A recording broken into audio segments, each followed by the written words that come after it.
Hey, we are a small snippet of Squanch Games, and we are here to tell you how excited we are to be a part of the Microsoft Games Show Extended. Game Showcase Extended. Game Showcase Extended. What's the need for the extended? Why add that extra word?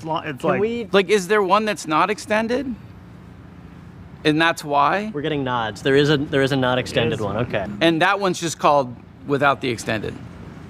So that's just called there's the normal one. I know what this is. Yeah. Well, hey, look, we're happy to be a part of it nonetheless.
Welcome to Xbox Games Showcase Extended. I'm Erin, this is Malik, and we have the honor of diving deeper into some of the most exciting and talked about announcements, as well as gameplay from the Xbox and Bethesda Games Showcase just 2 days ago.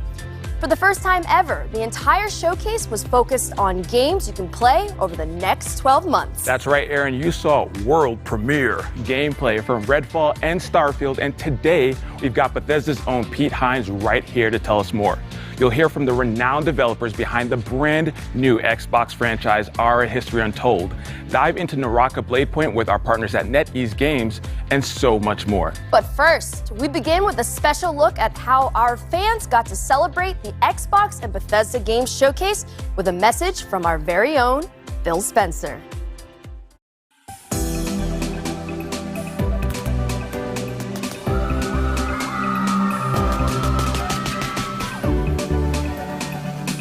I love coming to events like this. You can just feel the energy, people loving to come together as a community, their love of video games, the Xbox fans. Just a really special time for everybody, myself included. Gaming has this unique ability to bring people together, whether it's saving the world from the aliens or winning a football game. It's so great. I love hearing from people, what did you like in the show? Those conversations with people that are here about areas that they like and areas they wish we would do more, I think that's something that drives us. You saw it in the show today. People said, we want to see more gameplay, and so we said, okay, great, you're going to see a ton of gameplay.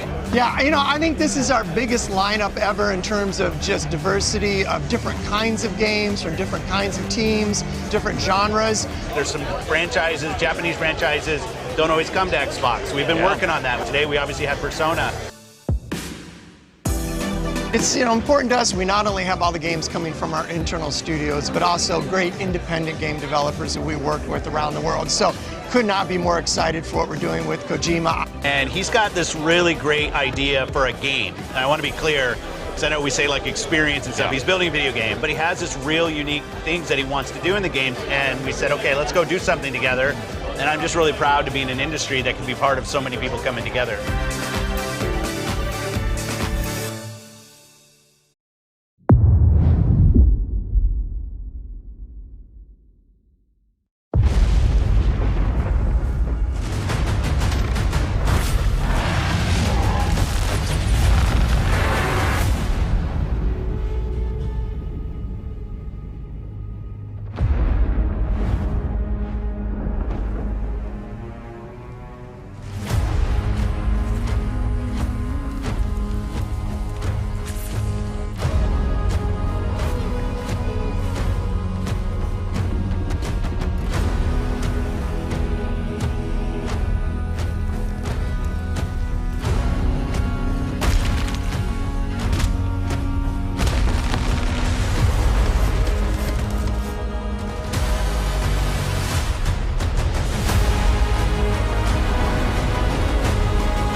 Bethesda opened the showcase with a dramatic gameplay demo for Redfall and closed it with Todd Howard showing us how deep the rabbit hole goes on Starfield.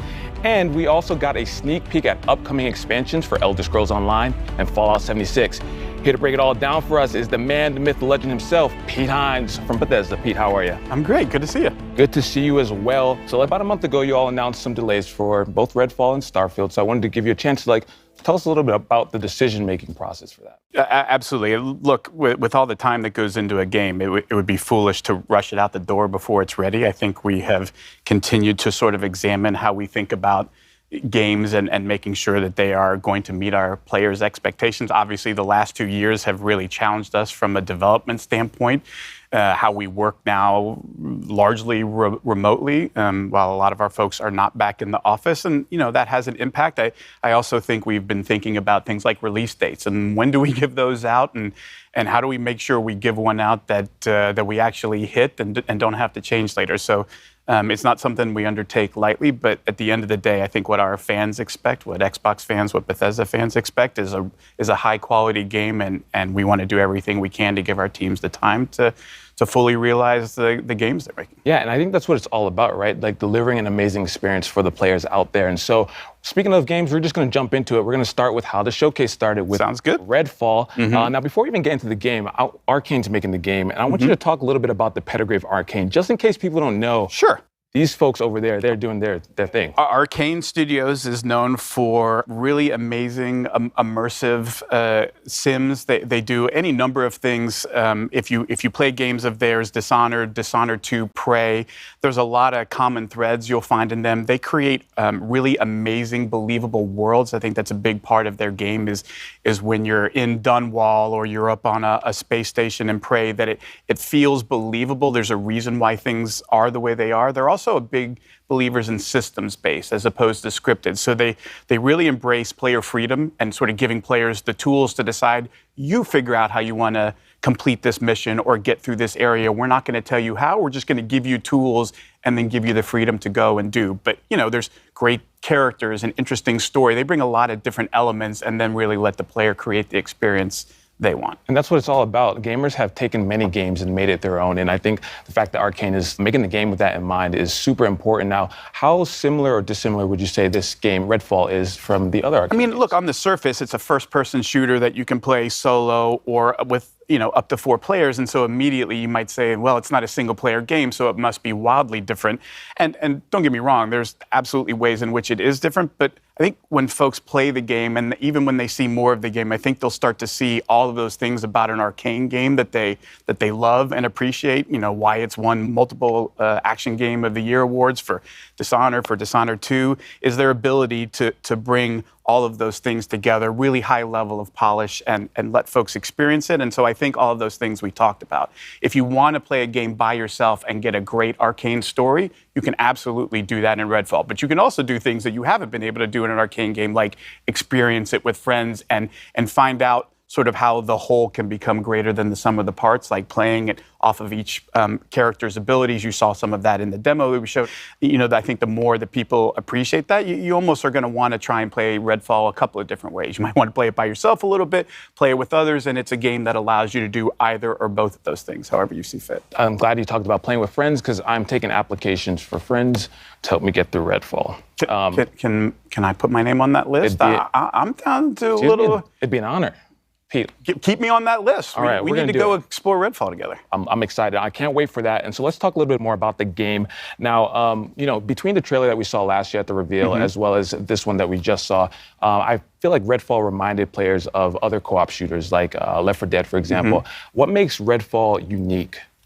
Again, it's one of those things, like if you watch just like combat footage, you might look at Left 4 Dead or Back 4 Blood or any of these things and go, oh, I see multiple characters facing a bunch of enemies, and like, so it's the same game. But I think that would be doing a disservice, that it's all of the things that take place in between the combat as well as the combat itself, sort of combining different skills and abilities in the way that you do, Layla dropping down an elevator using her powers that Jacob can use to get up top on a roof and provide cover. You have different characters who play roles really well, how you choose to use Brebone, the robot. All of those things come into, again, allowing the players not to say, here's a set of rules and you can only use, like, no, here's just some stuff that you can go off into this amazing sort of dynamic, ever-changing world and sort of experience and explore for yourself. And you come back the next day and it'll look and feel like a different experience, even though you're in the exact same part of the game. I mean, I think those are the kinds of things that Arcane does that really bring that sort of extra special element that makes their game so compelling. Yeah, compelling and fresh. So I'm excited for Redfall, and you said it here for everyone to see that we're going to be playing together. So I'm going to hold you to that. Absolutely. You got the proof. All right. Can't wait. Oh, awesome. So let's talk about Elder Scrolls Online. Now, I want to talk about the team philosophy, because I hear that the team is actually banned from saying things like, now is the perfect time to play. My least favorite saying is there's never been a better time to play a game. Like, we all say that. Yes, games always get better. We know that. The thing that we love about where Elder Scrolls Online is going is their ability to continually refresh the experience for players, provide new experiences, like going to High Isle, a place they've never been in an Elder Scrolls game. It does a lot of things like story and intrigue. There's a lot of politics in High Isle, different factions and the conflict that's going on there. And again, a way that you can jump in and play by yourself and experience it by yourself, even though it's an MMO. But the real special sauce of Elder Scrolls Online is our amazing community. They're so welcoming. They're so helpful. If you need a little bit of help, if you need a lot of help, they're there for you. They're there for you to help explain, to make sure you have a fun experience. And honestly, like, that is such a huge part for an online game, of creating an environment where anybody, no matter whether you just started playing or you've been playing for 8 years, can have a good experience, no matter how you decide to engage with it. I love that you mentioned that. Community is as you mentioned, is such a huge part of any online game. And so for players who may not have played Elder Scrolls, who are, like you said, looking to jump in, to know that they have that community backing them, that's going to help them, guide them in their journey, is super exciting. So, but I want to talk about Fallout a little bit. Okay. Huge milestone recently, 25 years of Fallout. It can rent a car even now. At this point, right? We're talking about it. All right, so this has to mean something super special to the team. Absolutely, and look, we are as aware of anybody. Like, this franchise did not start with Bethesda. It's one that we took on along the way, and our intent is not just to pay homage to, like, Bethesda Fallout. Like, no, we mean all Fallout, because what this series has done, what it meant to us as players when we went and played those games, played the original Fallout 2. And then what the franchise has become, and sort of growing and finding an even, a new audience with Fallout 3, Fallout 4, Fallout New Vegas, Fallout 76 is something we really want to celebrate. And honestly, what's going on in Fallout 76 with the pit and your ability to continue to push the boundaries in an online game of story and meaningful player choice, and as you're going along, making decisions that kind of matter and have a real impact, I think is important in the evolution of Fallout 76. And just honestly, how far that game has come from its launch. Like, we're keenly aware of how that launch went, but we are also keenly aware of the incredible amount of effort and dedication from all of our teams across Bethesda to say, like, we believe in this thing and we want to give the fans more of what they want and the kind of experiences that they want. And where Fallout 76 is now is truly remarkable when you go back and look at sort of where we were and how far we've come, and honestly how much cool stuff is in store in the pit. It's going to be super fun. Excited to jump in. And again, that's one of those things that I'm sure you guys attribute to the community, giving that feedback. You know, that 76 community, again, not just in the game, but what they do for each other, to support other folks in the community, what they have done to raise funds for worthwhile causes. Like, it's not just an amazing group of gamers, it's an amazing group of human beings, and honestly, one that we're honored to interact with and be a part of every day. I love that, Pete. Before you make me cry, we're going to move on to Starfield, all right? Okay. All right, so let's talk about it. Starfield ended the show. I got to say, watching the trailer, breathtaking. It's one of those things from the different locations and just seeing the difference between that moon versus the populated city, just amazing. The dog fighting, just everything was so awesome. The team really outdid themselves. It's one of those things about a Bethesda Games Studios game that I always love, and it's been the case, honestly, since, you know, I worked on Morrowind and Oblivion and all those games that, you know, we talked about. And for every single one, you cannot pin people down to, oh, it's about this, because it's not. Like, ultimately what those games are massive sandboxes where they give players just ridiculous amounts of freedom to say, you go figure out what kind of game you want to play and what kind of experience you want to have, because that's what this game is about. It's not us prescribing and saying, you have to do these things. And like, no, it's about creating this huge sandbox with over 1,000 planets so you can completely explore and say, yeah, but you don't have to. Like, it's entirely up to you to figure out what is fun for me. Do I want story? Do I want to join factions? Do I want to, you know, build outposts and gather resources to build more cool stuff? The team really puts all of those tools in the player's hands and step back and says, now it's time for you to tell the story of Starfield, which is your story, which is going to be different than mine, which is going to be different than everybody else's. And I think that's really where the magic of a Bethesda Game Studios game happens. Speaking about the scope of everything, Todd said that this is what an epic RPG is. What does Bethesda define an epic RPG as? I think, again, it's sort of leaning into, look, there's a lot of folks who take a lot of different approaches on what does an open world mean. And Bethesda Game Studios always pushes themselves to the most freedom and least limitations, right? Where the items in the world are all real things. You walk into a store and there's a bunch of weapons or whatever. Like, that's not just art on a countertop. Like, you could pick those up. You could steal them and run out of it. You can create chaos. Like, we don't want to put too many limits on what the player is or isn't allowed to do.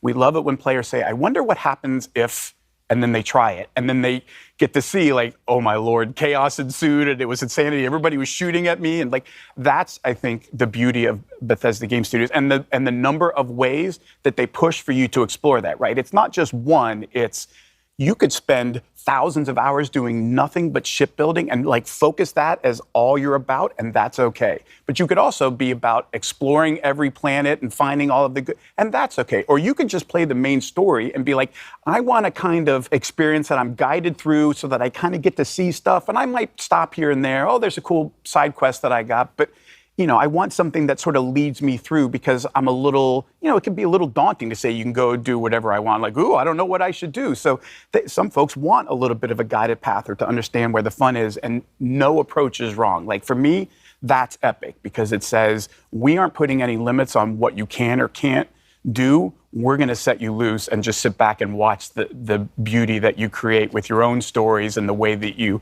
solve problems or choose to spend your time in this world we've created. I love that. And you know, what you said about, you know, those moments that maybe you experience that I don't, like, those are some of the best moments if I think back to playing RPGs when I'm discussing with my friends, oh, did you see that? No, I didn't see that. Where did you see it? And having them go out and find it.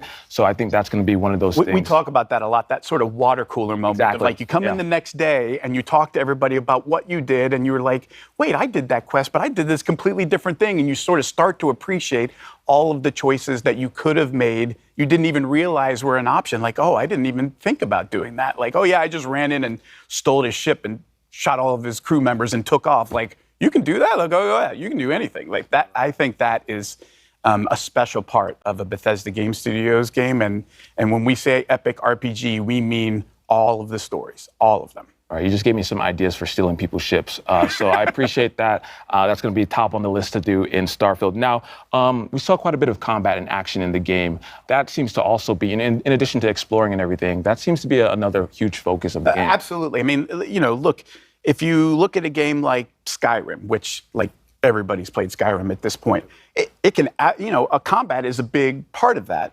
Unless you decide it's not. Like if you're one of those folks that says, actually, I'm going to do the alchemy thing and I just go off and pick flowers and make potions and like live another life in another world this way, then combat isn't part of it. But look, we know in an epic RPG, there's always bad people, shooting at you. Sometimes you got to return fire, and there's a lot of fun to be had there. And so, providing a lot of different skills that sort of determine how good you are in combat, combined with all the different weapons in the game, and then you layer in ship combat and all of these other things, it starts to sort of paint a picture of just how broad or how deep the rabbit hole goes. It's going to be so impressive. And you touched on it a little bit, and I want to talk about it because this was watching the video, the demo, what I saw, and it really caught my eye is around the ship.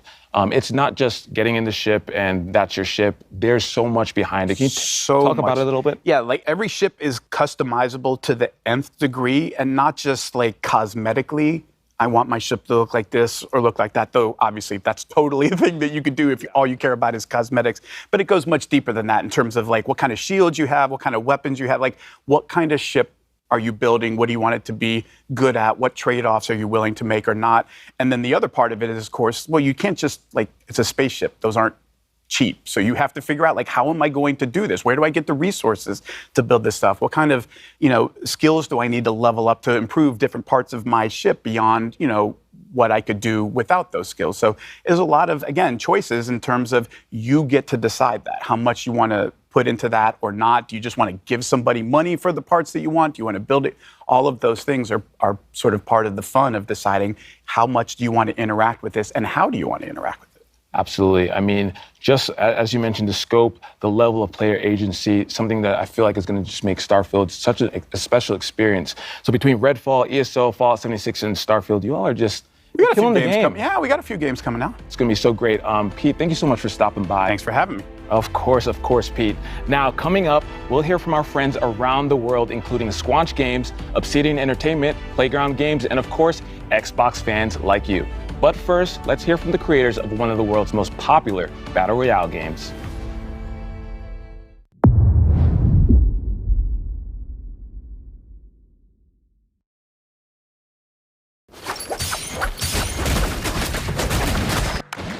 大家好，我是永劫无间制作人关磊。 We are glad to share Naraka Bladepoint, a unique online multiplayer action game with players all around the globe. As a NetEase studio, 24 Entertainment is joining hands with Microsoft to bring Naraka Bladepoint to consoles for the first time. You could play the game on Xbox Series X and S, as well as Windows next week. We're also joining Xbox Game Pass, a platform with a huge player base and a vast, bright future. Naraka has been so well received on the PC platform. I am so grateful to the players for their love and support. As a competitive survival game incorporating a lot of action elements, Naraka features a range of characters with unique personalities. Each hero draws from different civilizations and cultures. Battles allow for a great degree of strategic play. You've got a wealth of melee and ranged weapons to choose from, and a vast map filled with interactive elements to explore. Perhaps you'll engage your foes in samurai combat, katanas at the ready, or maybe you'll use Persian assassin techniques and strike from afar. With your grappling hook, you can fly between temple walls and across bamboo forests with ease. Beyond solo endeavors, you can also party up with friends and use group tactics to flatten your foes. That's Naraka's underlying design philosophy, that you're unchained and have the freedom to choose how you play. Collect soul jades to change how you play, transform your katana strikes, and make your cannon a weapon of mass destruction. Each hero can be customized too. Whether you want to rush into battle as a berserker warrior, or cast fireballs as a sorcerer.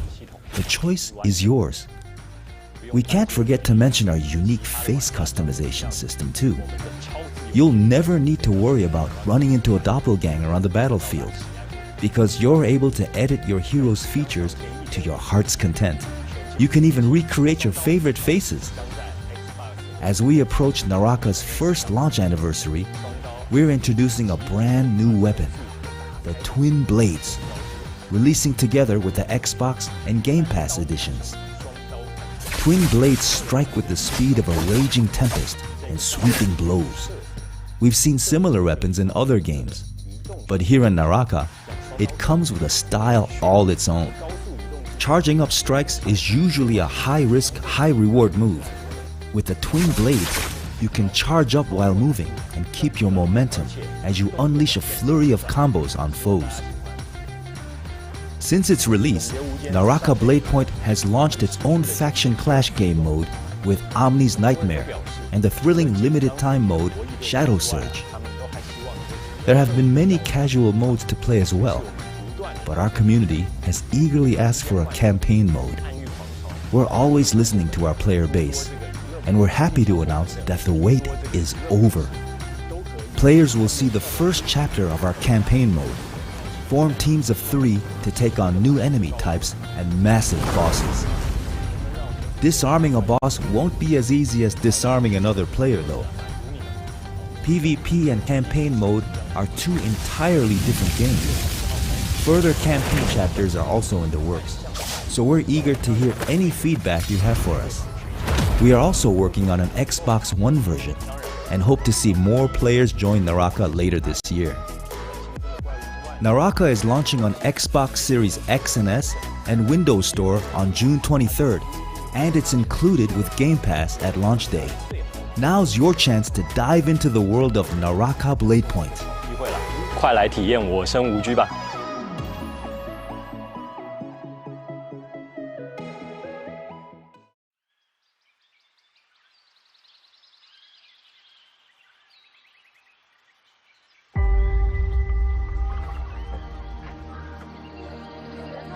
History is filled with moments of greatness. Some well known, some lost to time. But what about the history that could have been if you were its architect? How would you reshape the world? What new stories would you tell? And when your people speak, would you listen? How would you lead them in this new world?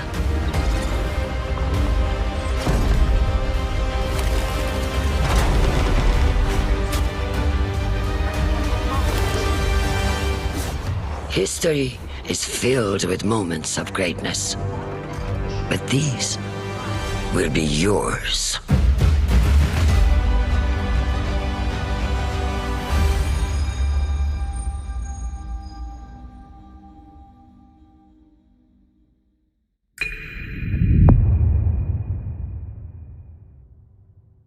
I'm excited to welcome our friends from Oxide Games for a closer look at their historical grand strategy game for PC called Ara: History Untold. Dan, Michelle, thank you two for joining us today. Thank you for having us. And on behalf of the entire studio, we are really excited to be here and finally be able to talk about Ara. I mean, we all are excited too. You just had the world premiere 2 days ago for Ara. And I have to say, I'm a really, really big history fan. I love me some history, so I've been looking forward to talking to you two about this. Now, we all know this is not your first strategy game, but the vision behind Ara is so ambitious. So tell us more about it. And also for those who are new to Oxide Games, we would love to hear more about the studio as well. So Oxide Games was founded 9.5 years ago in my basement, actually, from the development leads of Civilization V. And our goal is to push strategy games to the next level. And what's really great about working on a new IP is that you don't have kind of these previous expectations that a sequel would have. And so the sky really was the limit, and we got to really take the genre to a new space. And we really hope that not only will fans of strategy games like this, but people who've never played a strategy game before will find something they love as well. You're absolutely taking it to the next level. I think I saw like a drone was in like the 18th century or something like that. It's very, very fascinating. And I think that like if you're someone who really enjoys history, it's bringing like all of the worlds together, all the periods of time together. And that's a grand vision in itself. So how does the vision of Ara impact the player experience within the game? So one of the kind of big things we wanted to do with Ara was really explore how to make the game less about finding that optimal strategy, that optimal path, and really bring in ways to make it more meaningful to the player, make it unique to themselves. So what are different kinds of choices we can bring to the player so that when you play, it's different than when I play, and yet we can both be competitive together? How can we do things to really impact agency and expression and really let you express your values and your play styles through the different mechanics in the product? And Dan, what about you? How does the vision impact the overall experience? So one of the big things that we've been working on is what we call the living world. We wanted the expression of the game to manifest itself in a way that felt authentic and cool. So we've spent a lot of effort on making sure that the choices that you make are expressed in a visual way. And so you're going to see your citizens doing things that reflect the choices that you've made. And this is actually really challenging. So one of the goals when we founded Oxide was to not have to tell the designers, no, you can't do that thing. And so the game is obviously huge. It's just massive. And so it was a very large technological constraint from doing something like that. But we have our own proprietary engine that allows us to really bring this alternate Earth to life. I think that's the beauty, right? Because in history, the great thing about learning history is that you learn about culture, you learn about stories, you learn about things that are probably brand new to your eyes. But the way that Ara helps you remix, reimagine, and rewrite history is a beautiful sight to see. And I'm excited to get my hands on it, and I'm sure everyone else is who's watching. So let us know, where can we learn more about it, and when can we get our hands on it? Because I need it today.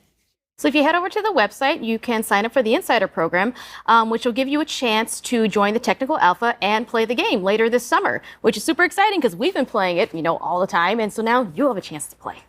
Dan, Michelle, thank you two so much for giving us the lowdown on Ara. Really appreciate it. Thanks for having us. Grounded is finally leaving early access and moving into full release with a highly anticipated story mode.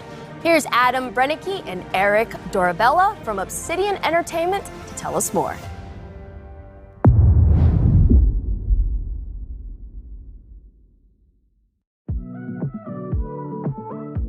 What can players expect from the 1.0 launch of Grounded? The big one, of course, is going to be a complete game, and that means story, right?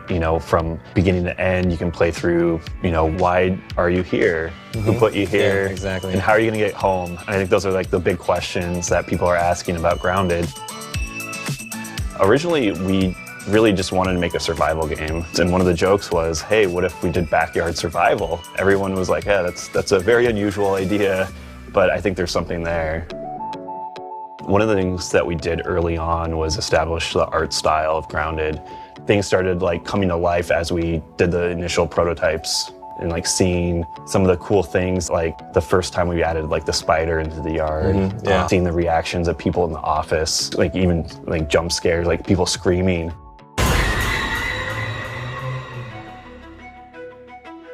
The team is very small. It's the smallest team I've ever worked on at Obsidian. I wanted everyone to be able to participate on the design side of things. So I said everyone is a designer on the team.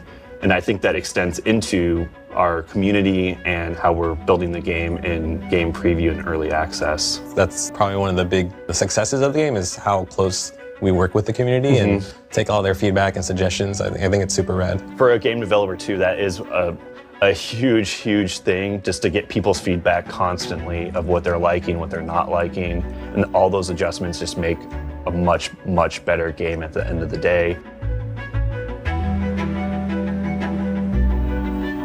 We're at that point now that the yard's getting finished, and now we can play through the story. There's a lot of surprises. There's a lot of things that I think players aren't going to expect. And I think I know what you're talking about. I cannot wait to see players' reactions. I know a lot of players are just waiting for the story to be finished to finally jump into the game. People who played the game previously are also holding out for more content. I think it's just going to pull a lot of people back in and gain a lot of new players. So Adam, we have the Broodmother from last year. It was like our first big boss. And then we came out with a bunch of mini bosses like Termite King. Termite King and the Assistant Manager. But in this trailer, we're showing players the Mantis. What can they expect from this? So we're super excited to finally show off the Mantis. I know that's been a big ask from players that they want to see a praying mantis in the game. They've been asking for this for a long time. Do we have anything else that the players can get excited about? You know, the mantis is just a little tease of one of the new boss fights, but there's more to come, right? Like potentially many boss fights that we have planned for the full release of Grounded. There's a lot more secrets and other things to uncover.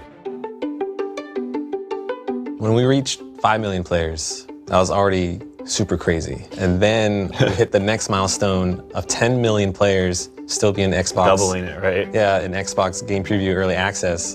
That just goes to show that we have a fantastic game. Everyone's just so surprised at like how much Grounded has grown. I just hope that players and the community understand how important they are and impactful on this game with us. Yeah, we're so thankful for everyone's support along the way. It's been an amazing journey, and we're finally almost at the finish line, right? Yeah. And I think we wouldn't be here without our amazing community and all of the fan support. I agree. Best community ever. Yeah.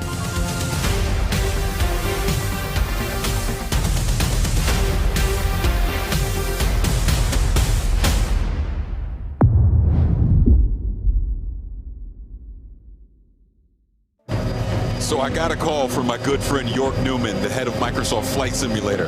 He told me it was imperative that I meet with him. So I'm in this helicopter, we're flying to this location, we're on our way, let's go.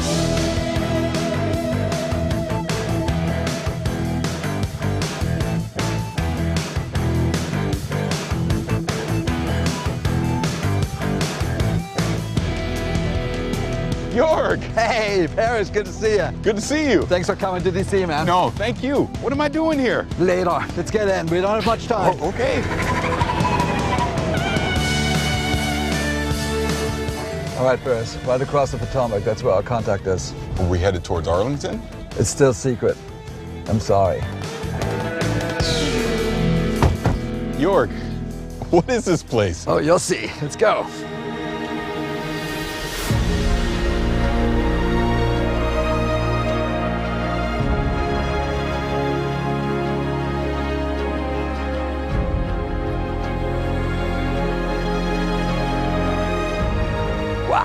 Look at this place. Nick, how's it going? Hello. Paris, I would like to introduce Nick Partridge from the Smithsonian National Air and Space Museum. Thank you for having me. But this makes a lot of sense. I saw during the trailer there was a collaboration between the Smithsonian National Air and Space Museum and Flight Simulator. Here we are at the National Air and Space Museum. So let's talk about that collaboration. Tell me more about that. Well, Jorg and I have been talking for more than a year. He was looking for me, and it turns out I was looking for him to ask the same question, which was, don't you think that our organizations have a lot in common? Dedicated to bringing flight to everyone, and I was looking for the Spirit of St. Louis, which is in the Smithsonian ever since 1928. And the Smithsonian was gracious enough, they gave us a millimeter perfect scan, which is what we'll feature in the 40th anniversary edition. But as Nick and I kept talking, it was very clear, you know, the world's foremost museum for air and space, the Smithsonian. Yeah. And Microsoft celebrating its 40th anniversary. It's a match made in heaven, and there's lots of things we can do. Yeah, authenticity, accuracy, access, it's all there. We're hoping that if everyone has as much fun in the community with the content that we initially collaborated on, a couple of our most historic aircraft, and some of the other aircraft in this center are already in the simulator, maybe we can jump in with both feet and do more in the years to come. Maybe even, who knows, we'll go crazy. We'll put the space shuttle in there. Oh, that sounds amazing.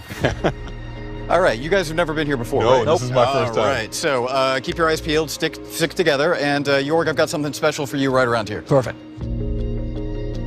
Check this out. This is my favorite plane, the Junkers Ju-52 3-motor. Amazing.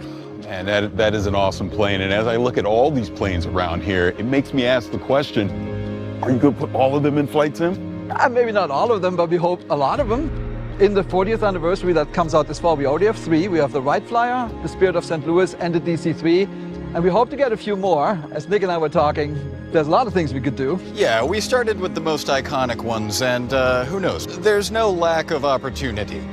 You know, I keep saying amazing because this place is amazing, and just like Flight Sim, it just keeps going. So what else is happening? It does seem like we're going supersonic, like the Concorde here. We've been doing a major update ever since we launched, every month since August 2020. And just today, we're actually launching World Update 10. And guess what? Tell me. It's the United States. And it's huge. We have a dozen cities, a new height field, brand new aerials, new missions, new airports, new everythings. And as always, it's free. And check out this beauty. This is the Beechcraft Model 18. They call it the Twin Beach. It's a famous plane, and that's also launching today. And it's a great coincidence. It's actually a huge coincidence. Jorg's been working on that Beechcraft since before we met, but it's a great example of how much we already had in common. So Jorg, what can we expect the rest of the year from Flight Sim? We have a ton of great things coming up. So today is World Update 10. We have 2 more World Updates, one in August and one in October. And then in November, we have the big 40th anniversary edition, which will be an absolute delight for anyone who loves aviation. Okay, that 40th anniversary edition, tell me more about that. Yeah, so we're celebrating by bringing back some of the planes from the old Sims, like from Flight Sim 10, 9, 8, even before that. And we're restoring some of the old missions, and we're bringing back some of the airports that were in those editions. So it's a real celebration of the franchise. So this celebration is not only of the franchise, but the past as well. And we're also adding brand new things on top of it, like that the community really wanted. For example, helicopters. Sobo wrote a brand new fluid dynamic system to make all that work. And then we're adding gliders, which is a completely different way to experience the planet. It's just you and the wind. Right. And then the last one is we're bringing, it's the biggest deal for simmers, a brand new real-to-life airliner, the A310 from Airbus, by a brand new partner called Builds, a great development team. In fact, of the 10 planes we're bringing, most of them are created in collaboration with third parties. So it's a really cool way for us to integrate with the creator community. Now, how do I get this? If you're on Game Pass, if you already own Flight Sim, the 40th anniversary edition is a free upgrade. This has just been an incredible experience, seeing all these planes and going through the history and everything that's coming to Flight Simulator. I mean, thank you so much. Thanks for coming to DC. Paris, thank you, Nick, for the great collaboration with the Smithsonian and for kicking off the 40th anniversary edition of Flight Sim. It's been wonderful. Thank you so much. Yeah, thank you.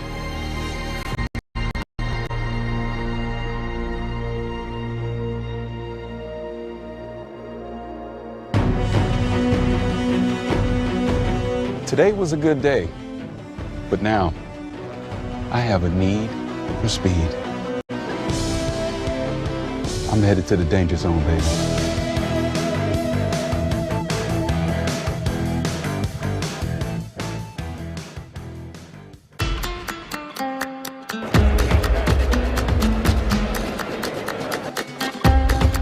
Estamos aquí para disfrutar del mejor día de mi vida, día de la Xbox, que estoy muy emocionado. I came in Madrid just yesterday to be here in FanFest Xbox, and I'm so excited. Estamos aquí en Madrid para ver nuevos juegos como Starfield, que yo personalmente le tengo muchísimas ganas. Me ha encantado y no me lo podía perder, este es un evento único.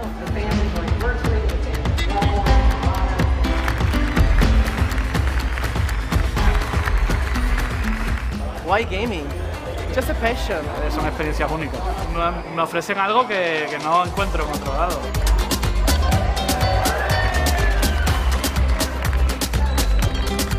Lo que te digo, es como una familia para mí. Me ha parecido genial y un cierre para un evento así, maravilloso. Just the passion that people have. I feel very welcome.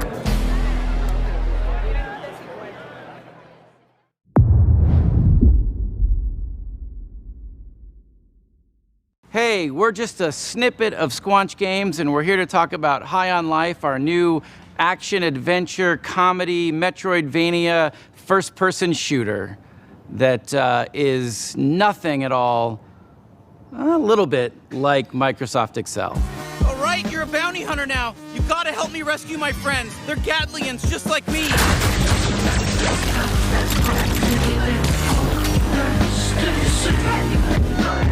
That's our game, High on Life. Pretty insane. There's a lot to talk about. Let's dive in. So Justin, you're typically known for working in animation. What brings you into the world of games? Why are you in the world of games? I'm obsessed with games, have been my whole life. Always had ideas, always had, things I would love to make, but just never thought I could ever step into that arena because I lack all the skills needed. You don't know how games work. Other than like creative direction, creative ideas, like other than that, I lack all the skills to execute. But that's why, that's part of why you want to start Squanch, right? Is like to be able to have an idea like that and let it grow to something amazing. And to be able to be creatively free. I wanted to make games that I wanted to play. And that was sort of the spark that just lit the fire of Squanch Games. And then we shipped Trover and we shipped Accounting Plus, and now we're on this absolutely dream game. This is like our real legit swing at like a proper, like we're indie, but like this is like our AAA, or is it triple I for indie? Yeah. We're triple I. Yeah, this is a triple I game. So the story of our game mostly follows like Earth being invaded by this evil criminal cartel of aliens who come in and kidnap humans and start selling them on the black market like they're drugs. And you're the one human who has to team up with a talking gun and stop them. And when you select a cartel leader that you're gonna go after, like it opens the portal door to that world that they're in. Eric, can you tell us a little bit about the worlds of the game, the art style of the game, the visuals? Yeah. So we spent a lot of time kind of constructing and creating these awesome alien worlds. Myself and Mikey Spano, who is our art director, him and I worked like a ton on the sort of art direction of the game. He really kind of landed in this space, which was kind of Blade Runner meets the Muppets. So we're trying to capture that feeling with all of our characters, especially our aliens. And then each world is its own kind of unique flavor, right? I think some of the ideas came from very kind of core thoughts. Like we want to have an awesome alien, like drug-dense spa on an asteroid. And yeah, what makes me really excited is the sort of really clear and like, it's almost deceivingly simple narrative, right? Save the Earth, human to drugs, talking guns. Ta-da. So Alec, who are the guns? What's their deal? The guns are these talking alien Gatlians. They're all shaped somewhat like a gun you'd find on Earth, but they've evolved to be just gun-like in their own way. And so this race of Gatlians each has their own unique personality, their unique set of abilities, and you're gonna be rescuing them from this evil alien cartel, and together, you gotta stop the bad guys.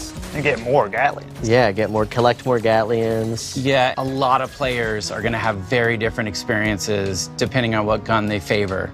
Yeah, you kind of pick your favorite companion to have out a lot and hear their dialogue, be part of different dialogue scenes and stuff. Yeah. Look at us, blasting away! And sometimes you can unlock the guns in a different order than another player has. So when you go back through a level, you'll see things that you would have been able to access if you'd done it in the other order. That's you can come back. That's a huge one. All right, so we've talked about this crazy good game that sounds amazing. Why should people be excited to play it?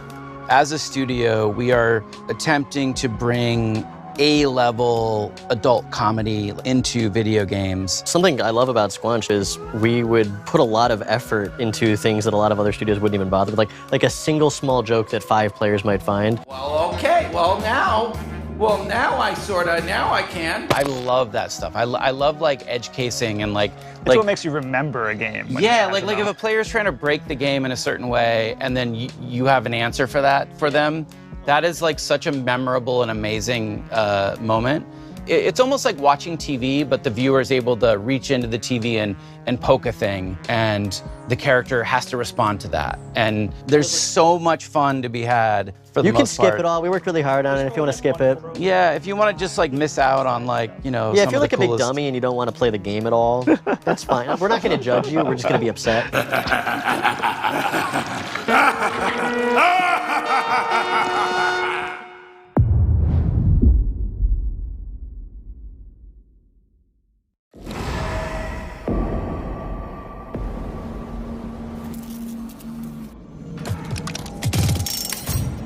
This is gonna be fun.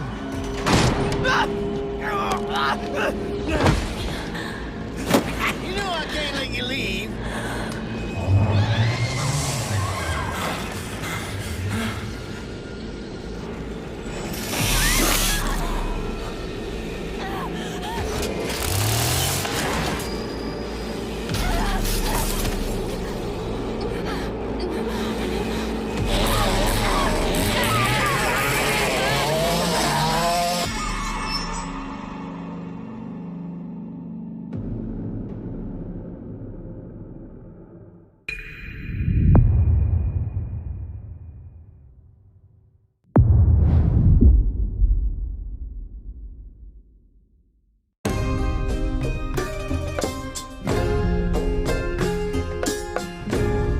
Pentiment is a narrative adventure game set in 16th century Bavaria, which is part of the Holy Roman Empire. You play a character named Andreas Mahler, who is an artist working at a Benedictine abbey. He gets involved in a series of murders and scandals and tries to unravel them over a period of about 25 years. The name Pentiment, it is specifically referring to paintings in which there's an older painting underneath the painting that you see on the top. And if you scrape away the top layer, you see what was left behind. This has a bunch of significance. Obviously, you're playing a painter, but also it has a lot of significance to the idea of history kind of being covered and uncovered over time. When I saw narrative-driven games with really distinctive art styles, I was inspired to make a historical game that focused on the unique art style of the early modern period that was really driven by the relationships between characters and the stories that played out over time. Hannah Kennedy was really integral to defining the art style of Pentiment, especially blending the late medieval illuminated manuscripts with the early modern woodcuts. Yeah, so there's a lot of major points to solve and kind of marry between wanting this to be a true to the history, true to the feel of the source material that we were referencing as far as the narrative, but also thinking about the types of games that were like what we imagined we wanted as far as a gameplay experience. From the beginning, I knew that I wanted to portray a community that changed over time, which meant that characters are changing over time. That's really the focus of everything. The buildings do change, but really it's the characters where you see all the crazy stuff happen. Kids that I had become attached to because it's a 4-year-old and we designed them to be a 4-year-old and then they're getting married and then I felt a weird like emotional reaction to that because I'm like, oh, baby's all grown up.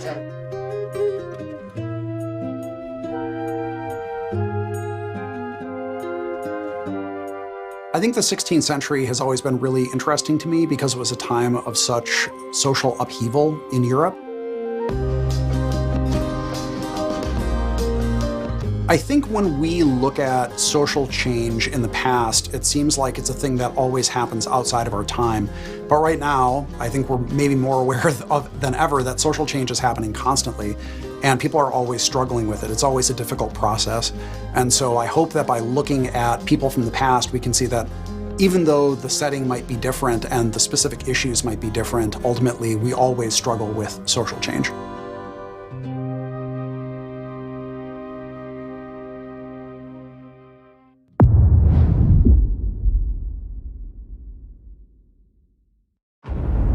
He's putting on his bandana.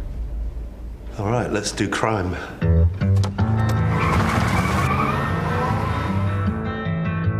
It's such a bad idea. All you had to do was keep your mouth shut! I'm gonna override this. Is your life mission to cause harm? Yeah. This is my favorite shot of the whole game, this one. With As Dusk Falls, what we're trying to do is to make a brilliant interactive experience for anyone who loves brilliant storytelling. So people who enjoy films, people who enjoy TV series. It's also a social experience and about sharing these stories with the people you love. I think we should stick to the plan. Yeah, stick to the plan. I took my inspiration from TV shows, prestige shows like, Breaking Bad, Fargo. I really love Dog Day Afternoon. It's such a wonderful setup. You try that again, and every last one of them leaves in a body bag!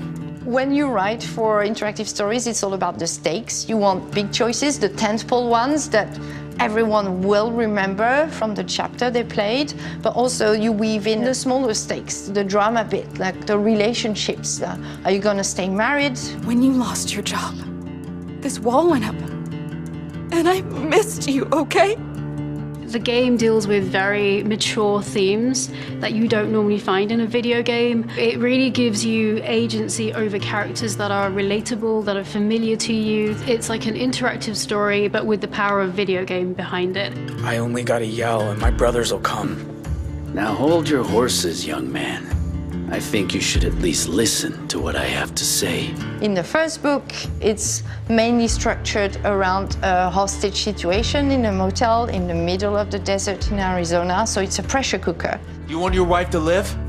Answer and do exactly what I say. Book 2 takes another approach entirely, and it's a chase across multiple states in the US. There's nowhere else to run. As Dusk Falls is an interactive show, but the important part here is the word interactive. The players are very much needed to help the character on their journey and decide what's going to happen to them, help them grow and change. It's not like there's one golden path. There's so many different ways through the story. You can replay it, and then you get to like different story and different ending, and you feel like you're actually achieving something and shaping the story and also the character.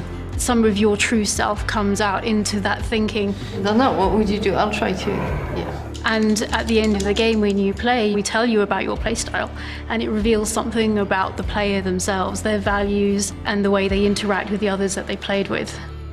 I think for me, one of the really important things was that this art style could tell lots of different types of stories. We want to take really beautiful, sort of subtle facial performances, really strong dramatic moments, and just really represent that such that every frame is a painting. It's a single player and multiplayer experience, so 1 to 8 players. Because we wanted to draw in people who weren't necessarily gamers. Gamers are going to love this game as well because it's a very mature, in-depth story. But this game really taps into your life skills rather than your gamer skills, puts everyone on a level playing field. You did well there, that is a ferocious job. You did it. You share the same character, you discuss, you make decisions, and majority wins. It's like each player is like a voice in the character head. Are you taking the money this time? I am definitely not. Take the cash. It's been a massive journey, and I can't believe we're just like so close, touching distance to this game. Yeah, I'm gonna miss it when it's done.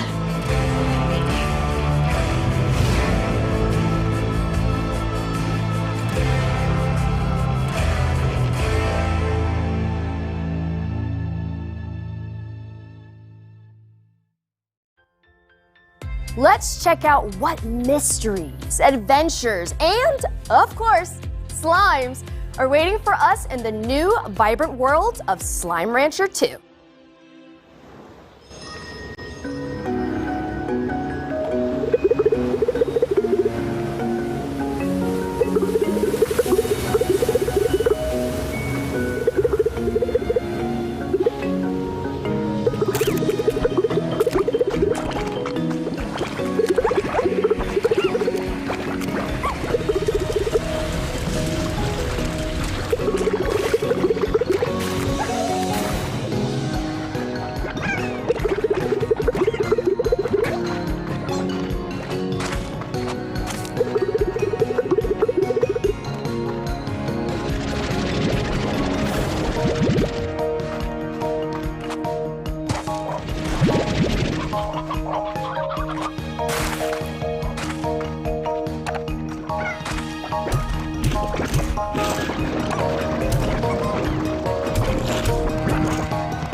All right, time to get going. First trip in a while. Put this in here. Australia. Passport. I need a passport. Where's my passport? Passport.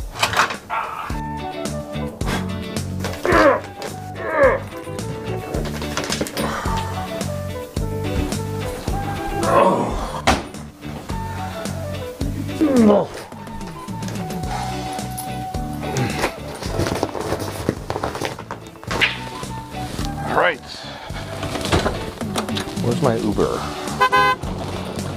All right, let's go.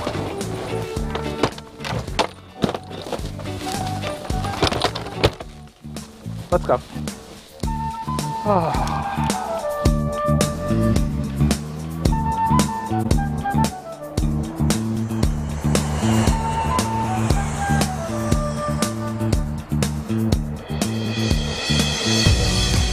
Welcome back to Melbourne. It is so great to be here in person. Get ready for the showcase.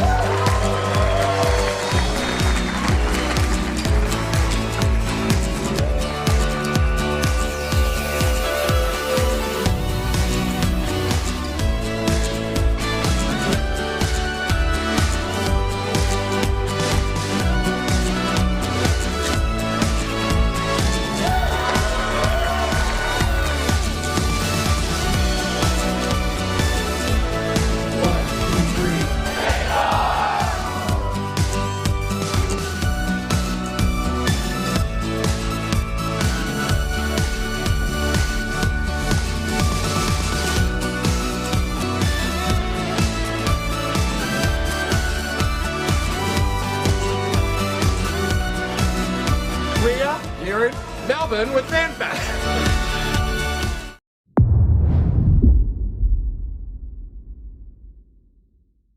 We are so excited to tell you all about Forza Horizon 5 Hot Wheels, the first expansion for Forza Horizon 5. So Mike, let's start with why the team decided to bring Hot Wheels to Forza Horizon 5's Mexico. Our fans have been telling us for years about how much they loved Forza Horizon 3's Hot Wheels expansion. So we've been waiting for the right time to bring everyone another Hot Wheels adventure. Forza Horizon 5 presented the perfect opportunity to bring Hot Wheels to life like never before with the power of the Xbox Series X and S. It really does sound like the perfect time for Forza Horizon and Hot Wheels. So I'm wondering if you can tell us a little bit more about what to expect being in the clouds of Mexico this time. Yes, you travel to the clouds above Mexico to visit the Hot Wheels Park, which is comprised of over 200 kilometers of the fastest, most extreme tracks yet. Once there, you'll join the Hot Wheels Academy and set out to take on Forza Horizon's most extreme racing yet and prove yourself a Hot Wheels legend. Let's go.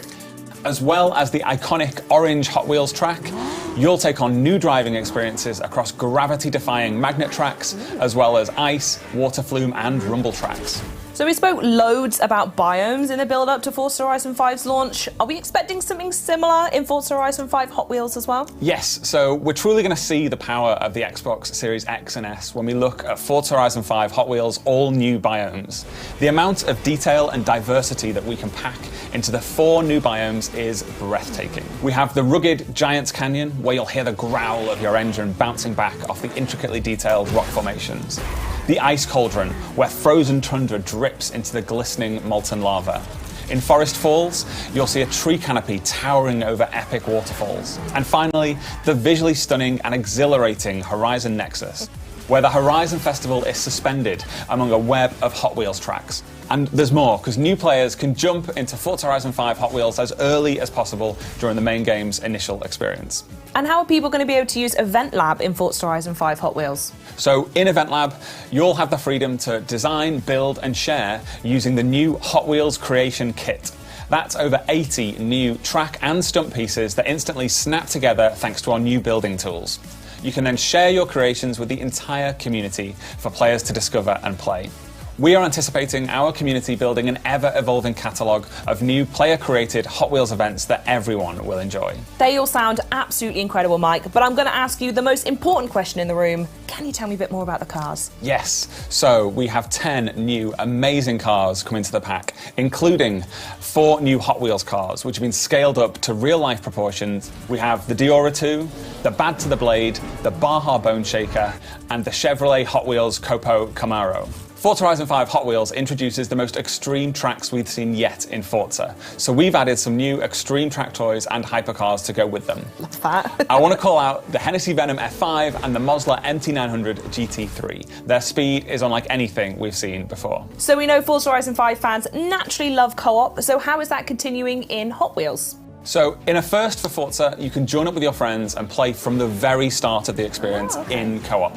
You and your friends will then take on a new campaign, moving your way up through faster and faster car classes until you unlock the extreme speed of X-Class and become a Hot Wheels legend.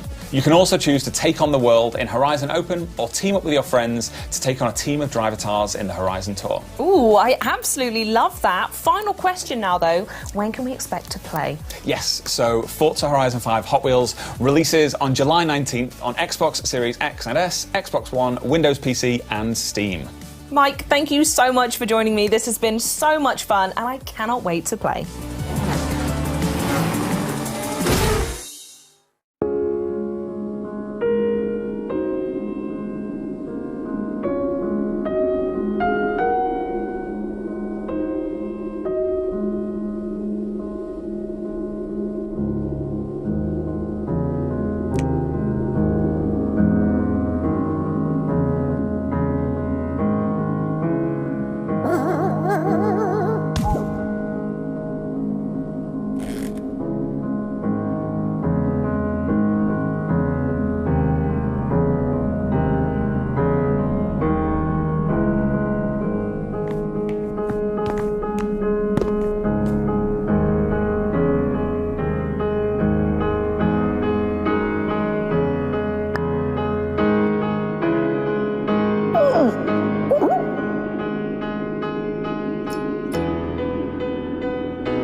Now, onto our next block, pun intended of course.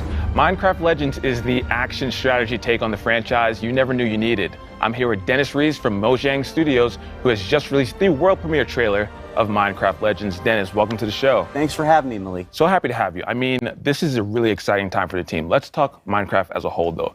That game, I have nothing to back this up, but I feel like everyone on the planet's played Minecraft at this point. But that wasn't enough for you all. You all went and made Minecraft Dungeons, and now we're moving on to the recently revealed Minecraft Legends. So one, tell me a little bit about what it means for the team to actually be able to reveal the game, and then two, just let us know what Minecraft Legends is.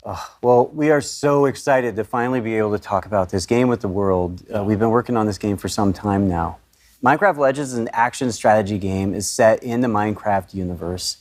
And in order to build this, we really wanted to partner with a great company that understands strategy games. And so that's when we reached out with Blackbird Interactive. And in doing so, we were able to create an experience that is welcoming for people who may have not played Minecraft, but also people who have. And I mean, you've seen the trailer. It's about going and traveling through these beautiful biomes, exploring this world that is familiar yet still mysterious. And so as you explore these lush biomes, you collect resources, and then you use those resources to build defenses from these dangerous but very cute piglins. And in those offensive, you're able to fight them back and send them back to where they come from. And you know what? You're going to probably want to build some alliances with some unexpected friends because they're going to help you actually defeat the piglins and send them back to where they come from. Oh, I'm looking forward to it. And I love what you said about trying to make a game that's both for fans of Minecraft that exist and new fans coming in. Minecraft can go in so many different directions, I feel like, with a new game. What made you choose action strategy? Well, really, it was many years ago, as a group of folks at Mojang sitting around talking about what game genres they really enjoy. And action and strategy were the most popular ones that came up. And so we started to think about who we could partner with to build that experience. And that's where we came into Blackbird Interactive. And that was back in 2018. And, the project was codenamed Badger. And an interesting little fact for many of those people that might follow Minecraft, if you go back to Minecon 2018 and you look at the shirt that Jens Berenstain was wearing, you'll see a graphic on there. And it's in the shape of a badger head. And really, that was meant to be an Easter egg for years forward, which here we are now. I gotta say, I love a good Easter egg. Now, where would you say that Minecraft Legends fits in the overall Minecraft universe? Well, the Minecraft universe is just always growing and expanding. And if it's not from our partner communities, then it's from Mojang specifically. Like you mentioned, Minecraft Dungeons. That's a great example where Mojang went out and we built this dungeon crawler experience in the Minecraft universe, and players love it. It's wonderful. And with Minecraft Legends, we're trying to do something similar, really. And here we're going to be introducing a narratively driven campaign with a whole bunch of new characters and a lot of other things that I'm not ready to share right now.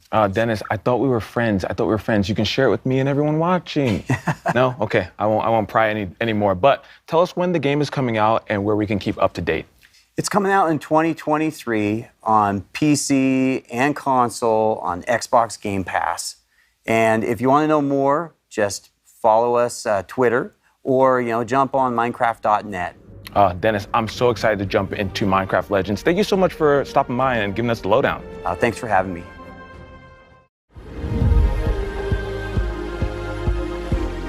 What up, everybody? It's your boy Kirsten, aka Kayvon Doom, and we're here at Xbox Fan Fest. We got a whole lot for y'all to check out, so let's get it in.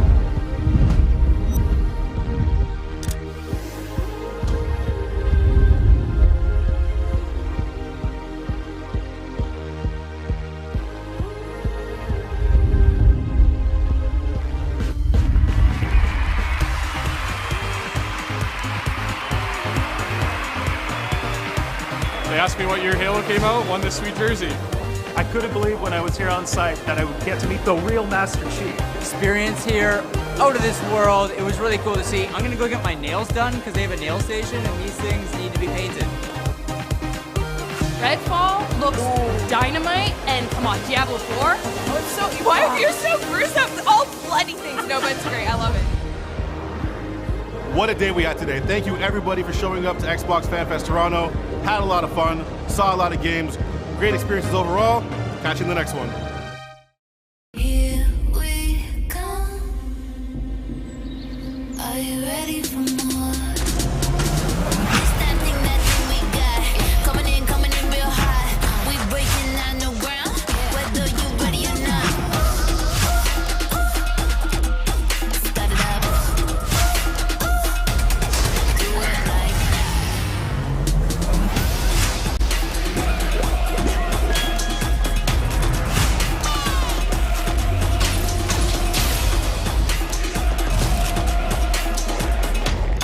ready, set, go. We coming up next. Yeah, watch this.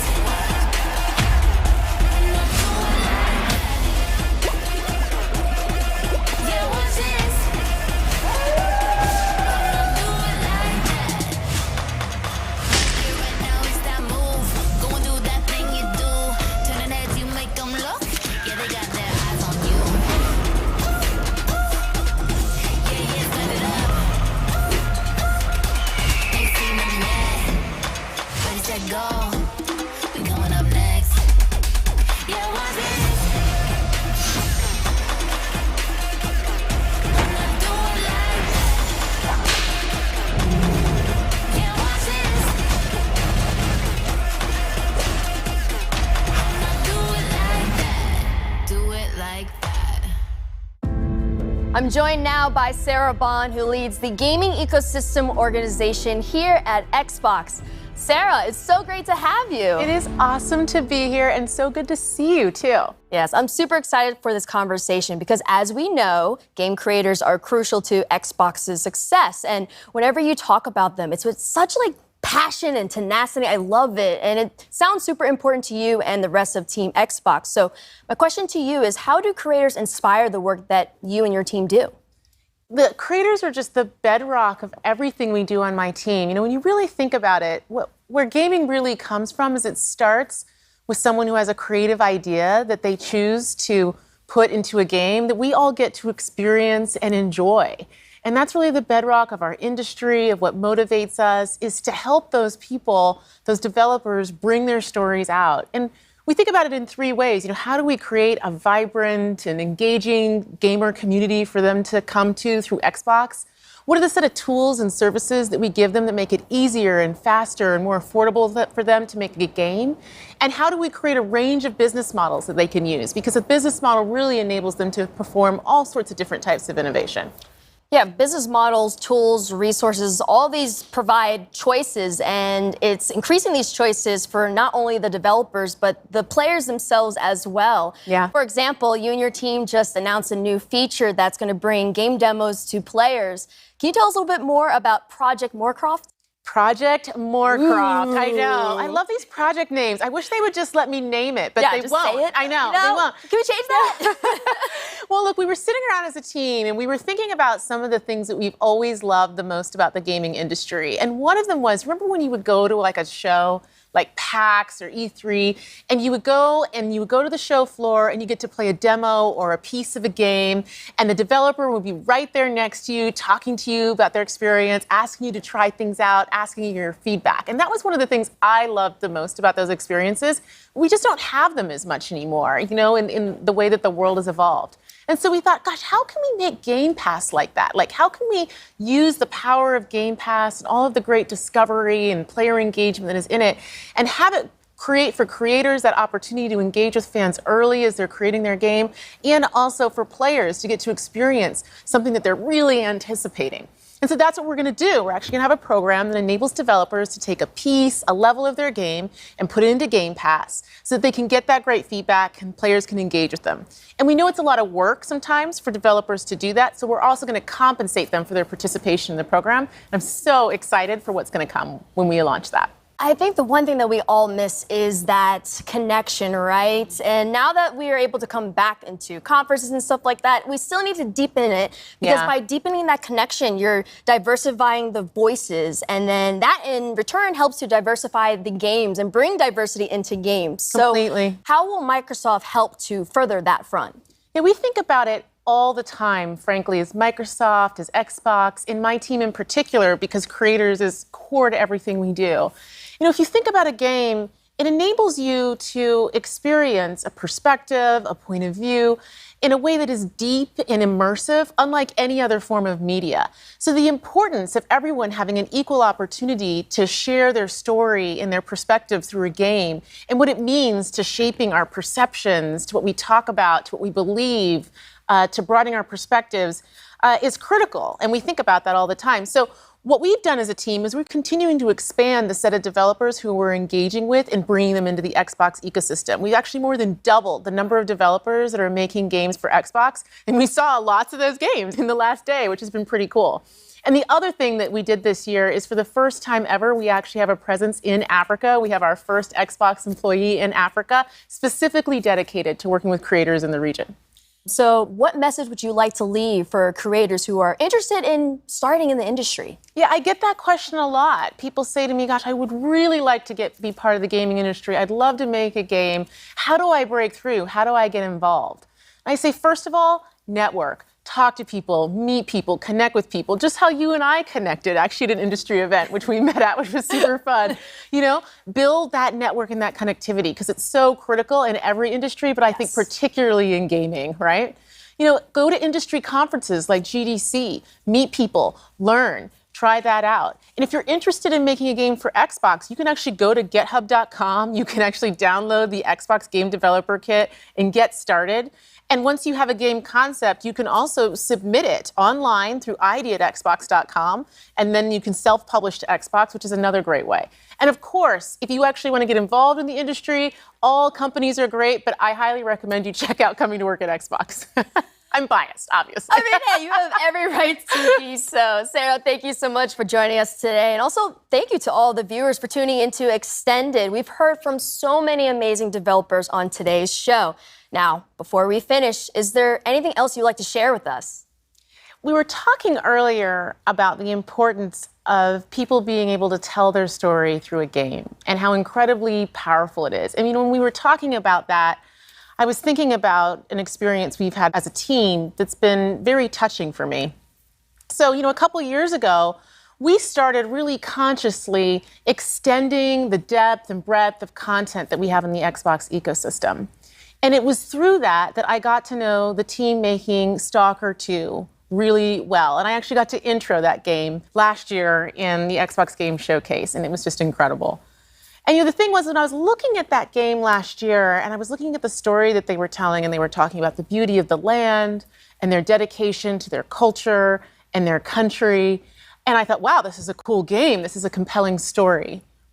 But sitting here today, recognizing that team is Ukrainian, they were based in Kiev, looking at that story and what they were showing to the world just feels entirely different and far more poignant and visceral to me. This is a team who's talking about their culture, talking about fighting for the existence of being a nation, of being a people, of having their own language. And now we all, as a world, have gotten to see how tenuous that, in fact, is.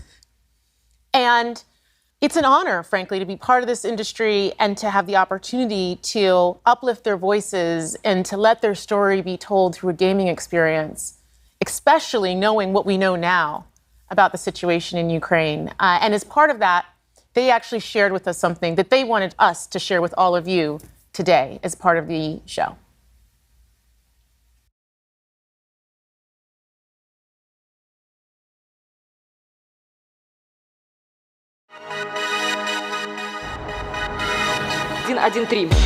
Есть.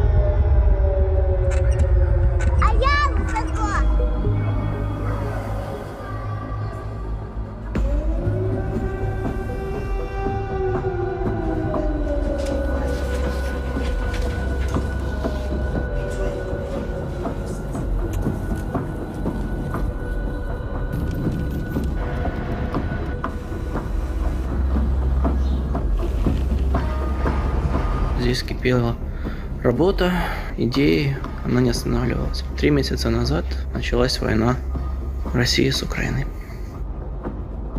Шок от робочий день починається з тривоги. Під час сильних обстрілів ми біжимо в укриття. Це переноска для мого кота, який загинув ще в перший тиждень війни. Ходишь вечером, сирена, выходишь днем, сирена. Днем еще работать надо, поэтому особо не выйдешь, а вечером все время вот так. Це моє робоче місце. Вже 3-й місяць я живу і працюю в коридорі. Зі мною живе одноокий пес, врятований з-під обстрілу в Гостомелі. Зараз мені важко писати квести про війну, коли вона йде навколо.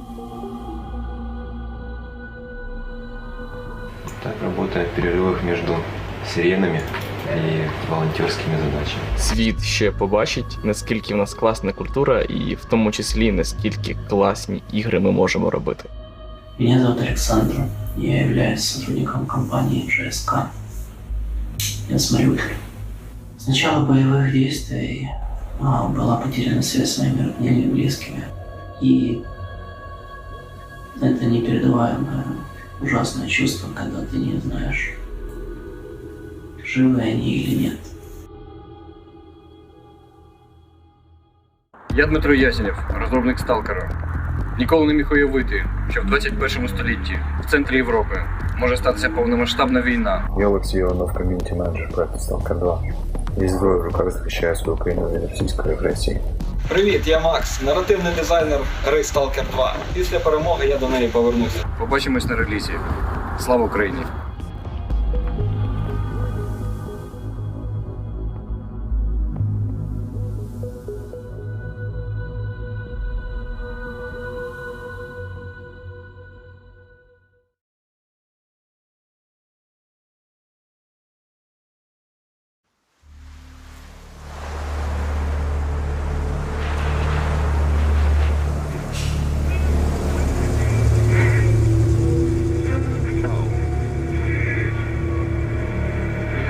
Last question, Dr. Dallin. Are you sure the perimeter surrounding the zone is really enough? If a powerful emission were to occur, we would... Listen, the zone has remained stable for years. Besides, we didn't establish the most advanced institution in human history without first guaranteeing its safety.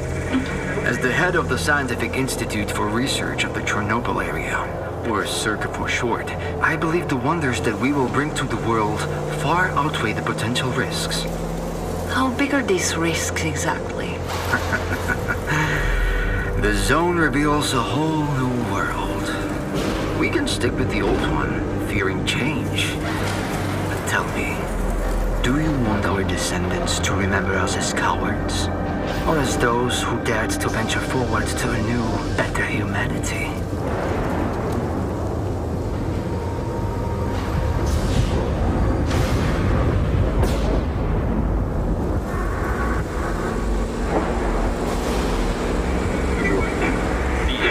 Evacuated.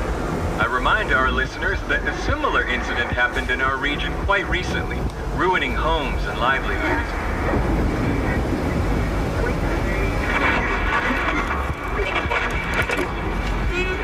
However, city officials urge people to stay calm, assuring them the situation